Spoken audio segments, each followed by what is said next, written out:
Cabinet विस्तार हुआ है, नए बीजेपी कोटे से कई मंत्री बने हैं, क्या कहिएगा, क्या मायने निकलता है इसका? देखिए, कैबिनेट विस्तार होना अच्छी बात है, लेकिन सरकार में जब कभी भी कैबिनेट का विस्तार हो, मंत्रिमंडल गठन हो, तो सामाजिक समरसता का ध्यान अवश्य रखना चाहिए। ये तो हुआ नहीं।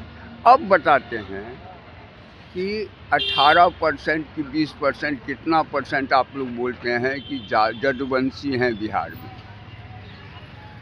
और यहाँ बीजेपी में भी डिवोटेड राजनेता हैं हमारी दृष्टि से, और वो शिक्षाविद हैं नवल कुमार यादव जी। कि कहाँ गए? इसका मतलब है कि टैलेंट को बीजेपी वाले भी दबाते हैं। लोग तो यही समझेंगे, लोगों में मैसेज तो यही जाएगा। उनका वोट की आवश्यकता तो आपको है और बहुसंख्यक है, उनके समाज के लोगों को भी तो कुछ स्थान मिलना चाहिए कि नहीं मिलना चाहिए?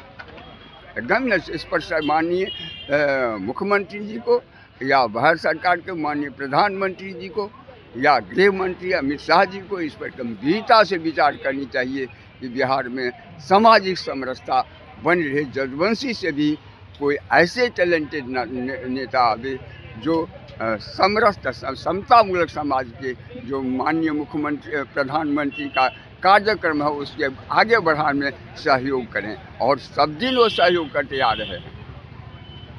तन मन धन प्राण से वो बीजेपी के साथ में डिवोटेड रहे, तो उनको क्यों नहीं? कहा जाता है कि ज़्यादातर यदुवंशी जो हैं वो लालू की तरफ है। ये उनकी लोगों की बाहरी लोगों की सोच है, समझ गए ना? एक बात जान लीजिए, सब दिन जब से ये समाजवादियों की शासन आई तो जदुवंशियों में जो पढ़े लिखे इंटेलेक्चुअल वर्ग हैं वो लालू जी को वोट नहीं दिए, वो बीजेपी को वोट दिए, आज भी दे रहे हैं। और अब बीजेपी में बहुसंख्यक जदुवंशी लोग आए हैं। आप देखें नहीं, बापू सभागार में यही नवल यादव जी एक ठो रैली करवाए थे, वो रैली रैला हो गया था। कहाँ से आया जदुवंशी? कहाँ से आया जदुवंशी? ये कौन था उसमें? इस पर नजरअंदाज कर दिया। नजरअंदाज तो हुआ है, इस पर तो ध्यान देना चाहिए सरकार को। अच्छा चेहरा आना चाहिए था। एक बिहार विधान परिषद के नेता थे माननीय प्रोफेसर डॉक्टर नवल किशोर यादव जी, वो भी बहुत ही अच्छे और लमसम 30 साल से भाजपा का सेवा करते आ रहे हैं। वैसे भी आदमी को मंत्री बनाना चाहिए। शिक्षा के क्षेत्र में उनका बहुत नाम है, बहुत एडुकेटेड हैं, और कितने बार वो MLC रह चुके। तो कम से कम आदमी को देखना भी चाहिए कि चेहरा बदल कर कम से कम पद का गरिमा रखना है, तो शिक्षित आदमी को भी शिक्षित बनाइए। ऐसा नहीं है। क्या नाम है? मेरा नाम छोड़ दीजिए, मेरा नाम ऐसे जो अब सब लोग पहचानता है। अच्छा, क्या कहिएगा कैबिनेट विस्तार के? मंत्रिमंडल विस्तार बहुत देर से हुआ और पहले होना चाहिए था इसको। अब तो चुनाव का तो समय भी नहीं है, नवंबर में चुनाव है, तो सितंबर तक तो आचार संहिता लग जाएगा। कुछ दिनों के लिए लोग बने हैं और इसमें मेरिट को इग्नोर किया गया।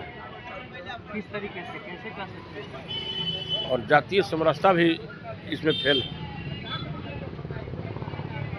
अब इसमें अब देखिए, अब तो भाई इसमें कैसे जातीय समीकरण नहीं फेल? मुख्यमंत्री जी की जो इच्छा होगी और जो पार्टी के जो NDA का गठबंधन है, क्या इन लोग का फॉर्मूला है? इन लोग चाहते हैं कि मेरिट को इग्नोर करके नए नए लोगों को मंत्रिमंडल में शामिल करें। देखिए बीजेपी के नेताओं को नहीं बनाएंगे। जदयू का तो फुल कोटा था ना। जदयू का एक भी नोट आउट नहीं हुआ है, याद रखिएगा। चेहरा पहचानिए, जदयू का जो भी सीट था मंत्री लोग का, उसमें से कोई ड्रॉप नहीं हुआ। सब लोग जहाँ के हैं तहाँ हैं, वहीं रहेंगे, कोई ड्रॉप नहीं हुआ।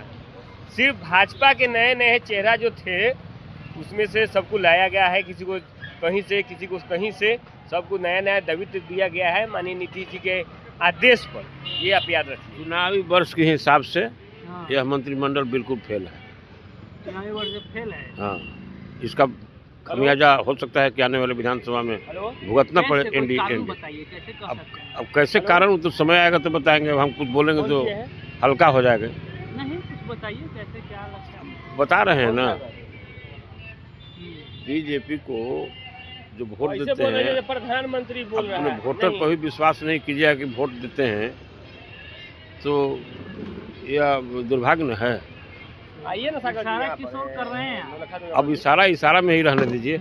रिजल्ट जब चुनाव का आएगा तब हमसे कहिएगा। मेरा विचार यही है कि सब एक ही रंग का है, इसलिए कोई व्यवस्था ठीक नहीं होगा, जनता ऐसे मरती रहेगी बस, और जनता का शोषण होते रहेगा। चुनावी सीजन है, अब नया चुनावी सीजन में लोग ठगता है, और क्या ठग रहा है सबको, ये सब ठग है। 6 महीना समय ही बचा है। 6 महीना में क्या कर लेगा, सब ठग है, सब पिटाएगा, सब जाएगा क्षेत्र में, सब पिटाएगा, पब्लिक नाराज है। इसीलिए सबको मंत्री बनाए, कुछ काम करे, कोई काम नहीं करेगा, सब लूटेगा, अपना पैसा लूटेगा इलेक्शन फंड के लिए। कैबिनेट का विस्तार हुआ है, चुनावी साल भी है, किस तरीके से देखते हैं इसको? कैबिनेट विस्तार हुआ है, बिहार के जनता के हित में, सरकारी कर्मियों के हित में सरकार काम करे, यही उम्मीद करते हैं।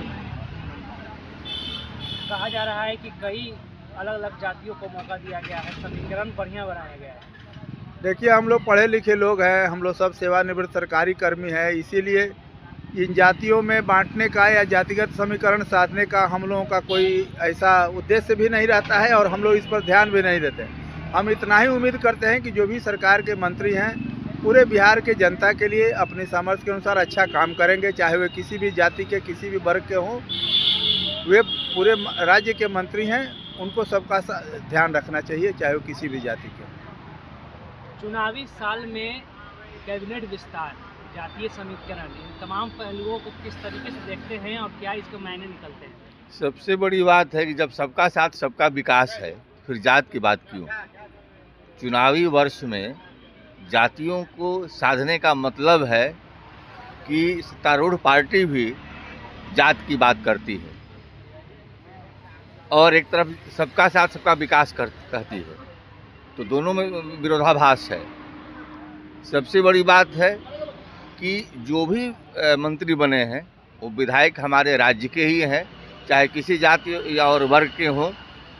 हम लोगों को उम्मीद है कि सबका विकास वो करेंगे, और मात्र 6 माह का समय बचा हुआ है। हो सकता है कि चुनावी रणनीति के तहत ये किया गया हो, लेकिन बिहार की जनता यही चाहेगी कि सबका विकास हो, सबको साथ लेकर के लोग चले। राजनीति अपनी अलग जगह है, लेकिन कल्याण हो यहाँ के जनता का और विकास हो, हम लोग तो यही चाहेंगे।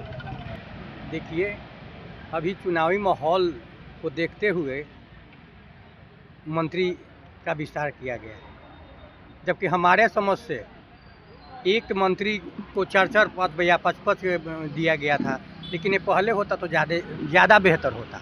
लेकिन एक ही मंत्री अपने 4-4 विभाग संभाल रहे थे, लेकिन अभी चुनावी माहौल को देखते हुए ऐसा किया गया है, और ये आशा भी है कि ये लोग जो भी मंत्री बने हैं वे बहुत अपना सही ढंग से काम करेंगे।